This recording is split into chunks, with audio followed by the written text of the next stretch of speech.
पाठ 2 आत्मरक्षा। इस पाठ में लेखक ने बताया है कि आत्मरक्षा हमारे जीवन का एक महत्वपूर्ण अंग है। जीवन में कब क्या परिस्थिति पड़ जाए, ऐसे में व्यक्ति का स्वयं पर नियंत्रण और विश्वास होना बहुत जरूरी है।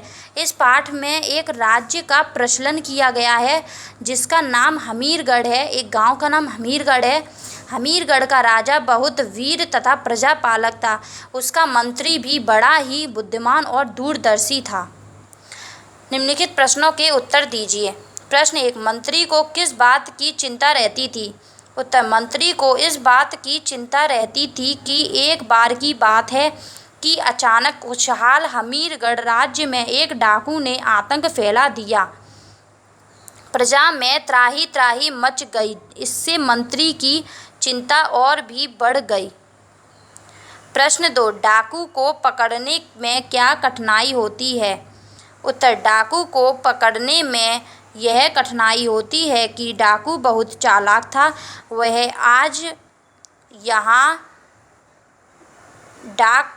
डाका डालता तो 2-4 दिन बाद कोई 20 कोस दूर लूट करता। वह अपने दल के साथ अचानक भूत की तरह प्रकट होता और पलक झपकते ही गायब हो जाता। इसलिए डाकू को पकड़ने में कठिनाई होती। प्रश्न 3, डाकू का उत्पात रोकने के लिए मंत्री ने क्या क्या उपाय किए? उत्तर, डाकू का उत्पात रोकने के लिए मंत्री ने अनेक उपाय किए।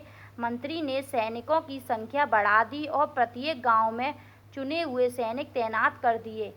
प्रश्न 4, डाकू का चेहरा देखकर राजा और प्रजा ने क्या कहा? डाकू का चेहरा देखकर राजा और प्रजा ने कहा कि तुम नीच कपटी डाकुओं का सरदार और कोई नहीं, स्वयं मंत्री था। पाठ 3 काकी।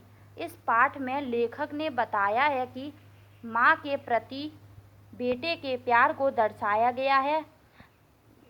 पाठ का नाम काकी है, उसमें माँ के प्रति बेटे के प्यार को दर्शाया गया है। बालक अपनी दिवंगत माँ को पतंग की सहायता से वापस बुलाने की कोशिश में अपने पिताजी की जेब से पैसों की चोरी कर लेता है। प्रश्न 1, श्याम ने अपने पिता की जेब से चवन्नी क्यों चुराई? उत्तर, श्याम ने अपने पिता की जेब से चवन्नी इसलिए चुराई क्योंकि वह अपनी मरी माँ को वापस लाना चाहता था और उस चवन्नी से पतंग लाता जिससे वह पतंग राम जी के पास भेजता। इसको पकड़कर काकी नीचे आ जाएंगी। मैं लिखना नहीं जानता, नहीं तो इस पर माँ का नाम लिख देता। प्रश्न 2, श्यामू पतंग कहाँ भेजना चाहता था और क्यों? उत्तर, श्यामू पतंग राम जी के यहाँ भेजना चाहता था क्योंकि वह अपनी माँ को वापस बुलाना चाहता था। प्रश्न 3, भोला ने श्यामू को क्या सलाह दी? उत्तर, भोला ने श्यामू को सलाह दी कि यह डोर पतली है, इसे पकड़कर काकी नहीं उतर सकती, इसके टूट जाने का डर है, पतंग में मोटी रस्सी हो तो सब ठीक हो जाए। प्रश्न 4, श्यामू ने अपने पिता की जेब से दोबारा 1 रुपया क्यों चुराया? उत्तर, श्यामू ने अपने पिता की जेब से दोबारा 1 रुपया इसलिए चुराया क्योंकि उसे मोटी रस्सी की ज़रूरत थी, इसलिए उसने भोला को 1 रुपया देकर मोटी रस्सी मंगवाई। प्रश्न 5, फटी पतंग पर क्या लिखा था? उत्तर, फटी पतंग पर काकी लिखा था। पाठ 4 मन की सफाई। इस पाठ में लेखक ने बताया है कि भलाई और बुराई। एक बूढ़ा अपने कंधे पर आगे पीछे 2 झोले लटकाकर इधर उधर भ्रमण करता। भ्रमण इट मीन्स फिरता था, इधर उधर भ्रमण करता फिरता था। पीछे के झोले में उसे बुराइयां भर रखी थी और आगे के झोले में अच्छाइयां भर रखी थीं।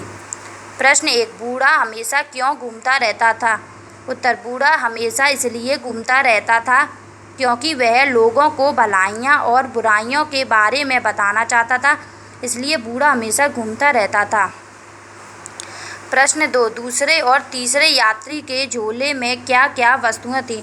उत्तर, दूसरे और तीसरे यात्री के झोले में मूल्यवान और उत्तम वस्तुएं थीं। प्रश्न 3, 3 यात्रियों में से कौन सा यात्री अधिक सुखी था और क्यों?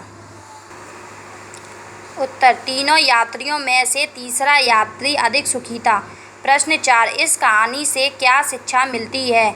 उत्तर, इस कहानी से यह शिक्षा मिलती है कि लोगों के अंदर बुराइयों को न देखकर भलाइयों को देखना चाहिए।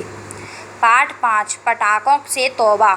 इस पाठ में लेखक ने बताया है कि पटाखे जलाने से अनेक रोग जन्म ले लेते हैं, पैसे की बर्बादी होती है, कई बार तो गंभीर हादसे भी घट जाते हैं। पटाखे जलाना किसी तरह से ठीक नहीं है, न स्वास्थ्य के लिए और न वातावरण के लिए। सभी प्रकार से पटाखे हानिकारक माने गए हैं इस पाठ में। प्रश्न 1, पटाखे कैसे बनते हैं? उन्हें जलाने पर क्या होता है? उत्तर, पटाखे बनाने के लिए मुख्य रूप से पोटेशियम क्लोराइड और गंधक का एक निश्चित अनुपात में मिश्रण तैयार किया जाता है। इस मिश्रण को मोटे कागज की बेलनाकार आकृति की नली के अंदर भर दिया जाता है। जब पटाखे को जलाया जाता है तो इस मिश्रण के जलने से अत्यधिक गैसें निकलती हैं। इससे पटाखे के अंदर बहुत अधिक दबाव पैदा हो जाता है और वह बहुत तेज़ धमाके के साथ फट जाता है और कई तरह की विषैली गैसें भी निकलती हैं। प्रश्न 2, पटाखों से निकलने वाली रासायनिक गैसें और धुआं किस प्रकार हानिकारक है? उत्तर, पटाखों से निकलने वाली रासायनिक गैसें मनुष्य और जीव जंतुओं दोनों के लिए हानिकारक हैं। पटाखों से निकलने वाला धुआं ओजोन की परत को नुकसान पहुंचाता है। प्रश्न 3, पटाखों के धुएं से होने वाले वायु प्रदूषण और ध्वनि प्रदूषण से कौन सी बीमारियां हो सकती हैं?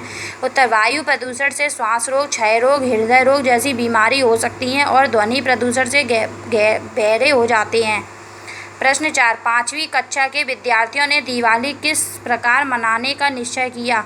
उत्तर, 5वीं कक्षा के विद्यार्थियों ने दिवाली ढेर सारे पटाखे जलाकर मनाने का निश्चय किया।